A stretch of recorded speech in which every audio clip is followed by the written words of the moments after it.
Halo Mas Saryal, weh gimana kabar? Alhamdulillah baik. Baik ya. Gimana nih, ada apa nih? Ya ini saya mau diskusi sedikit nih mengenai ada satu yang lagi viral juga sekarang. Cuma saya bingung, ini benar apa enggak gitu ya. Ini terkait dengan desain LRT yang ada di Jakarta itu loh, tahu kan? Iya, ya. Yang didesain oleh Adikarya ya, ada engineer-nya ibu-ibu alumni ITB angkatan berapa ya, udah senior sekali. Beliau ini sudah banyak pengalaman desain LRT ya, bahkan yang desain LRT yang di Jalan Simpang Kuningan itu yang di Jakarta itu masuk rekor muri loh. Oh, Iya, panjangnya itu long span-nya jarak antar pondasinya itu 148 meter dan dia melengkung gitu kan. Long span melengkung gitu ya. Itu sangat unik dan satu-satunya di dunia gitu. ini satu-satunya tuh. Iya, katanya begitu. Bahkan ini masuk ke rekor muri ya. Kemudian dia jaraknya itu selain itu 148 meter jarak antar pondasinya, kemudian radius lengkungannya 115 meter gitu, informasi begitu. Berat long span-nya ini mencapai 4.400 ton. Wah, berat sekali itu, 4.400 ton ya. Bentangannya 148 meter. Berat konkretnya itu 4.400. Nah, di bawahnya itu, di bawah LRT jalannya itu banyak sekali akses jalan yang lain gitu. Ada tol, ada flyover, ada underpass, ada jalan biasa. Saya melihat seperti itu kan. Nah, namun saya melihat ada komen juga nih dari Wakil Menteri BUMN. Oke, terkait komennya, yang penting nggak penting namanya. Yang kita penting itu adalah komennya, ya kan? Dia bilang salah desain tuh, Oh, gitu. salah desain. Itu harusnya bisa dipanjangin radiusnya, nggak terlalu kecil radiusnya. Ini kan sekarang 115, artinya maunya lebih panjang gitu radiusnya. Tapi akibat itu kecepatan LRT-nya jadi 20 km per jam. Lambatnya. Jadi lambat. Terlalu pendek dan melengkung ya. Ya, padahal desainnya maksimum operasinya 80 km per jam. Harus bisa sampai itu ya. Harusnya bisa kalau jalannya treknya lurus gitu kan. Kalau melengkung ini kan ada gaya sentrifugal ya kan. Kalau kita belajar di mekanika, di fisika, kan ada namanya gaya sentrifugal, gaya yang bisa melempar keluar gitu kan, bisa lepas keluar dari jalurnya. Oke bro, saya mau bro Syahrial ini ahli pemetaan GIS ya, Geographic Information System. Bisa bantu nggak untuk ngecek apakah benar ini, apakah memang udah maksimal itu atau bagaimana? Oke, baik. Emil ya. Iya. Jadi kalau dari saya coba ikut ya. Tadi mendadak nih ceritanya pagi-pagi kontak Pak Emil ya. Serial katanya ada berita viral ini nih. Coba tolong bantu cek tadi kan dari sudut pandangnya JS gimana nih. Iya. Oke lah, saya langsung cari tuh beritanya. Ini mungkin berita-berita yang saya dapatkan ya. Oke, siapa nama menterinya nih? Insinyurnya dulu. Siapa insinyurnya nih? Insinyurnya Arvila ya. Arvila, ini ibunya nih ya. Ya. Ibunya Arvila Delit Triana, nih alumni ITB angkatan 90 apa 89 gitu, udah sangat senior sekali, udah banyak melakukan desain LRT ya. Nah, wakil menterinya siapa ya? Wakil Menteri BUMN.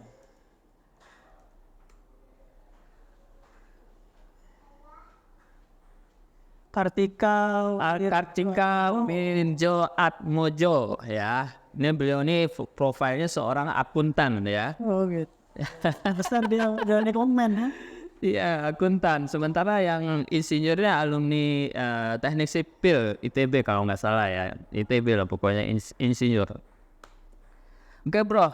Oke, kalau dari saya kalau dapat info seperti ini biasanya saya langsung mencoba cari berita. Yang pertama beritanya dari mana, terus apa aja tadi yang disebutkan oleh Pak Emil, jaraknya berapa, lokasinya di mana, itu yang saya juga pertamanya bingung kan. Iya. Alat-alat yang digunakan ya kalau untuk geodesi ya kita coba mencari dulu pakai Google Maps, Google Earth ya. Oh, pakai Google Map aja bisa ya? Google Maps bisa juga Kita cari. cek ya. Jadi ini juga buat meluruskan informasi yang beredar di masyarakat, ya kan? Dan juga termasuk teman-teman insinyur, jangan sampai kita salah juga memberikan komen atau informasi yang salah juga ke masyarakat gitu ya. Jadi kita panggil ahlinya. Verifikasi, kita cek dulu nih lokasinya di mana sih. Kalau kita lihat berita gini kan nggak tahu nih lokasinya sih di mana ya. Hanya gambar gini aja, ini tepatnya di mana, kita cari dulu. Kalau saya tadi lihatnya acuannya ternyata dia dekat beberapa gedung ya. Gedung yang paling terdekat dari sini yaitu ada gedung ini ya, gedung Melia kalau nggak salah, gedung Grand Melia Jakarta. Nah, ternyata posisinya di situ.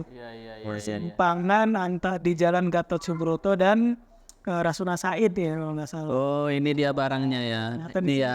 Ini ya di sini ya. Ini dia posisinya. Ini. Tuh. Ya. Ini simpang Kuningannya itu ya yang dibilang ya. Ya, simpang yang dibilang itu dia. Nah, gimana itu? Apakah ini coba bisa kita cek nggak itu jarak antar pondasinya itu berapa? Nah, setelah dari Google Earth biasanya kita kalau untuk mengecek ini kan kita agak sulit ya kalau untuk mengecek jarak, sulit dan sebagainya. Kita bisa pindahkan ya ke AutoCAD dulu nih biar lebih mudah atau lebih fleksibel. Caranya kalau teman-teman JS itu kita tahu bisa di crop ya, lalu dipindahkan. Ini prosesnya biasa dinamakan rektifikasi foto ya. Hanya bisa dengan scaling ataupun kalau bahasa geodesinya mau itu number sheet dan sebagainya itu. Jadi menempatkan foto udara ataupun Google Map itu sesuai dengan jarak sebenarnya, koordinat yang sebenarnya juga. Nah itu. Jadi ini dari pindahkan ke AutoCAD. Sudah skala ini ya. Ini udah skala nih. Jadi skala 1:1 ya. Ya, sudah sesuai. Jadi ketika kita tarik jaraknya sudah sesuai nih. Tadi yang dikatakan di berita itu ya itu panjang 148 meter, radius 15. Nah, kita cek. Benar gak 148 tuh? 148 ya. Kita bisa cek, saya tadi sudah menarik garis ya. Sesuai lengkungan yang tepat di lengkungannya dan ya betul kurang lebih 148 ya. 148 meter bisa dia. Oh, ini angkanya ya, nggak kelihatan ya. Ini angkanya. Ini 148,540 ya meter. 148 meter. Garis biru itu. Oh iya. Ini garis lengkungan ini maksudnya kan? Itu yang masih 148. Iya. Radius ya. Untuk lengkung lurusnya. Ini pondasinya ya. Coba balik. Ini pondasinya ya. Pondasi ya. Ya pondasi di bawahnya. Oke. Kita bisa cek kalau mau lihat pondasi. Ya ini. Kita bisa memanfaatkan ini orang-orangan ya. Oh, bisa orang lihat ya. Suruh orangnya lihat. Di atas kan hanya kelihatan atasnya aja ya. Wah, bisa kita lihat ini. Aja kita kurang. Ya. Nah, ini dia pondasinya ini. Ya, ini dia. Cara mau. Ini gambaran di bawahnya seperti ini. Iya. Jadi, somehow.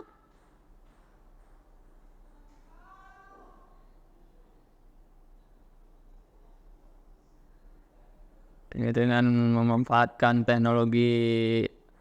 Oh, ini pondasi dari sini sampai ke sini ya. Ya, betul. Memanfaatkan teknologi Google nih, Google Map. Lengkung tadi ya. Iya. 148 meter panjangnya. Nah, kita cek. Oke. Radius ya? Kalau tadi di berita dikatakan ya 115 meter. Lengkungnya 148 memiliki radius lengkung 115 meter. Ya 115 meter tadi kalau saya cek itu yang ini kurang lebih. Iya, iya. Kalau ditarik lurus gitu. Iya, iya, iya. 15. Oke, oke. Lengkung dan lurusnya 19. Oke. Kalau dari berita ya hampir valid lah dari kan kita cek ya. Iya. Terus oke. Terus apa yang menyebabkan oke, pertanyaan saya dulu. Bisa nggak radiusnya diperbesar gitu? Kalau kita lihat kondisi gedung-gedung di sekitar itu, fasilitas-fasilitas di sekitar itu. Ya.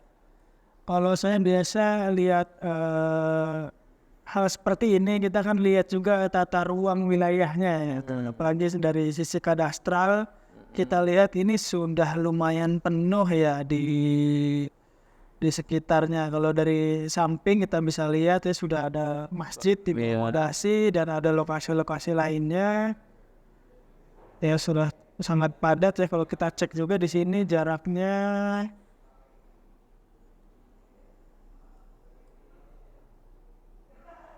sekitar sudah mepet ya 20-30 meter. Saya ini ada ruang kosong tapi pohon ya.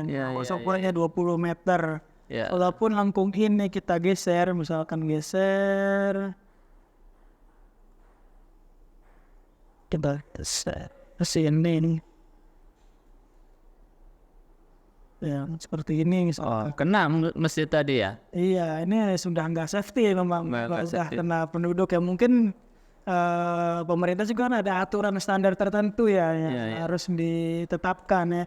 Ya jarak, kan biasa kalau kita bangun rumah kan ada jarak dengan jalan gitu ya, dengan fasilitas ya. Jarak fasilitas umum dan sebagainya. Itu ada aturannya ya kan. Nah kalau kita biasa di oil and gas ini ada jarak Ada, kalau pipa itu ada jaraknya pipa minyak. tas minyak kan katakanlah. Kalau Mungkin mobil kendaraan umum juga ada jarak. Kalau kita bikin ruko tuh, ya kan, pinggir jalan kan nggak boleh mepet ke jalan. Ada jarak 8 meter ya, berapa? 20 meter ya kalau nggak salah ya. Nggak tak, yang seingat saya itu 20 atau berapa gitu jarak dengan jalan. dari sisi safety, kalau ditambah lagi dari sisi kadastral ini sudah kalau kita lihat tadi di samping kanan kiri udah banyak perumahan dan bahkan ada yang sudah tertulis plang di sini tanah milik PT ini, PT A, PT B, dan itu secara pertanahan mungkin sulit, Pak. Ya, kalau kita menempatkan ternyata di sini ataupun di sini untuk menambah lebar lengkung tadi, ya perizinan dan pembebasan lahannya itu yang bisa jadi terkendala nanti. Selain ada fasilitas umum seperti masjid, kemudian ada perusahaan lain, kemudian pembebasan lahannya Ya, betul. kendala. Itu kalau dari sisi saya mungkin tanggapannya seperti itu, Bang. Mungkin dari safety dan pembebasan lahan ini yang cukup sulit untuk dia membuat lengkung yang lebih lebar lagi. Iya.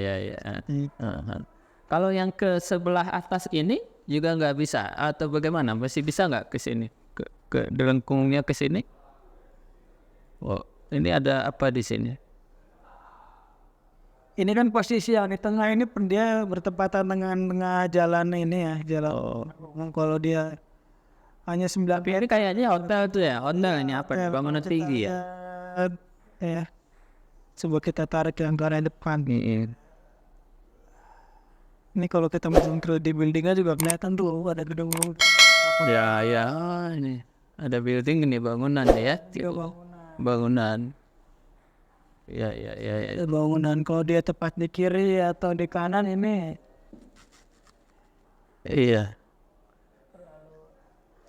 Jadi memang nggak bisa juga ya di atas ini juga nggak bisa digeser ke sini ya. Di sini nggak mungkin ya ada bangunan Terus ini. dari situ pasti kan pondasi bawahnya dia kena juga. Iya. Dan di sini kesulitannya juga ya, ini jalan tol ya. Iya. Jalan tol ya. Terus ini ada yang pinggir ini flyover ya. Terus yang bawah ini jalan umum yang biasa. Terus ini kelihatannya ada underpass gitu ya, keluarnya di sini ya.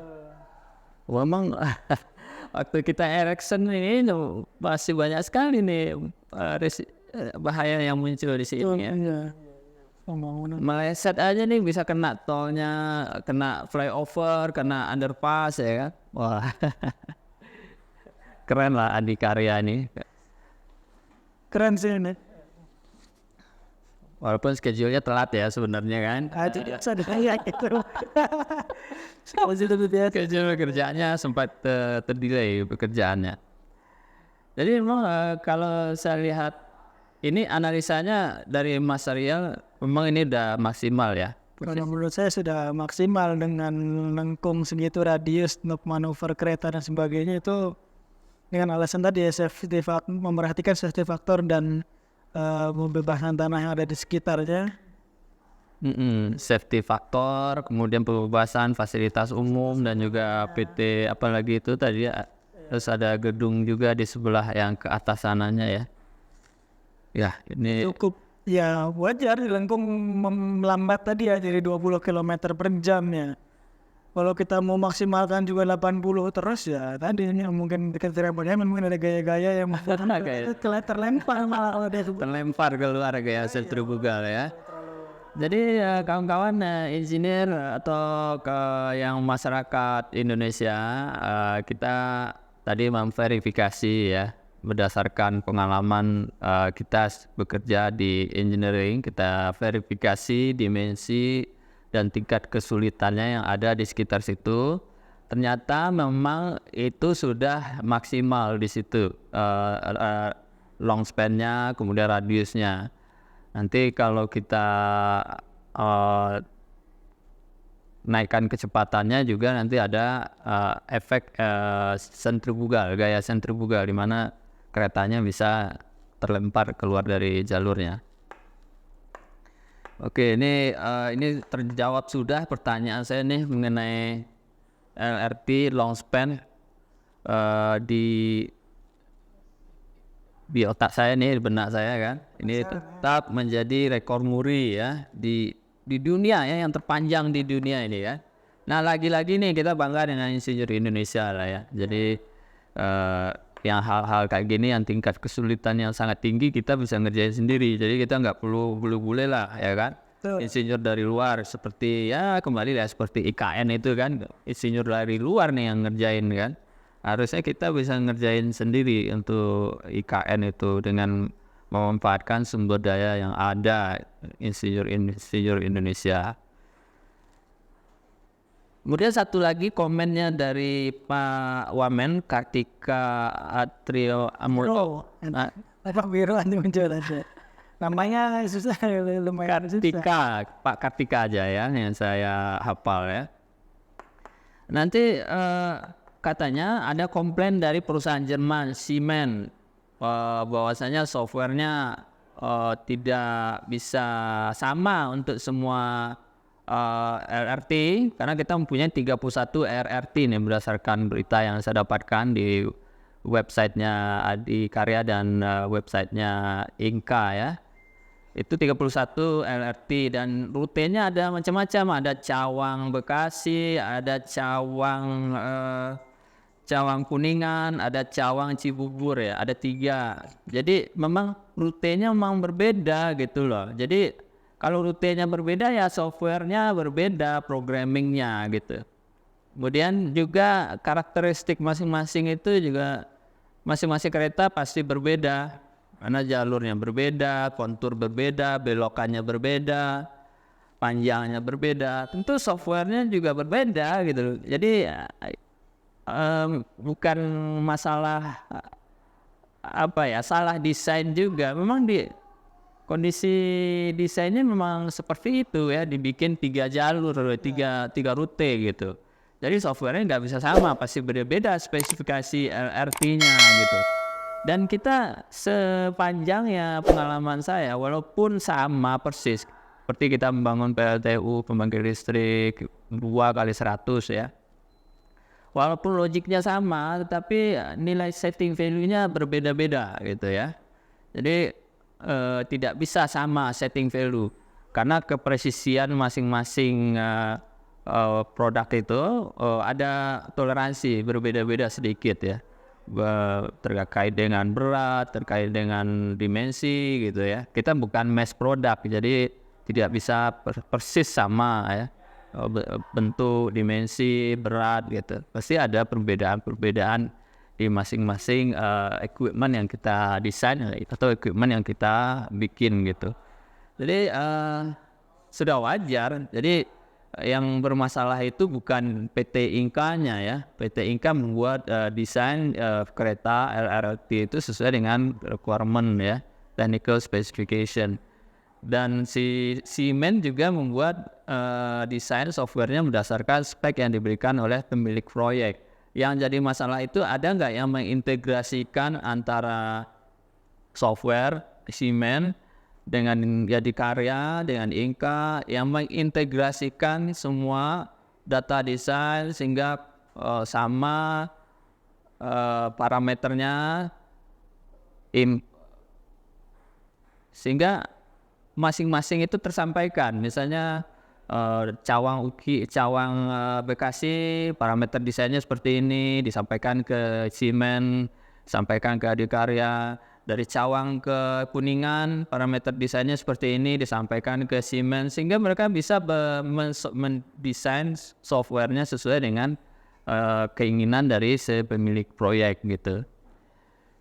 Jadi perlu project management memang, dan orang yang mempunyai kapabilitas untuk mengintegrasikan semua stakeholder yang terkait di dalam satu project ya. Nanti kalau sudah selesai LRT, teman-teman bisa naik LRT itu dengan harga 12.500 ya. Dan ini setelah subsidi, harga sebenarnya 25.000. Saya kira itu make sense ya, 12.500 untuk ukuran Jakarta nggak mahal lah menurut saya. Benar nggak?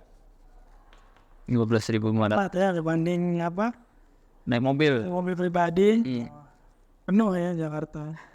Apalagi naik MRT, yang kereta listrik itu yang di depo kota, depo Tanah Abang, Bekasi itu padat sekali memang ya. Itu kalau dengan ada LRT ini terbantulah pemerataan posisi pekerja di Jakarta gitu ya. Oke, terima kasih Mas Syahrial sudah bersharing bersama Ethos Energy Continuous Learning. Mudah-mudahan apa yang disampaikan tadi terkait dengan long span tadi, kita simpulkan tidak ada yang salah dengan desainnya. Memang kondisi yang di sekitar itu yang membuat radiusnya 115 dan jarak long span-nya 148 meter. Oke, terima kasih Mas Syahrial. Sama-sama. Sudah share ilmunya. Siap. Ya, mudah-mudahan bermanfaat buat teman-teman yang nonton. Jangan lupa like dan subscribe channel Ethos Energy agar terus tumbuh dan berkembang. Assalamualaikum warahmatullahi wabarakatuh. Waalaikumsalam.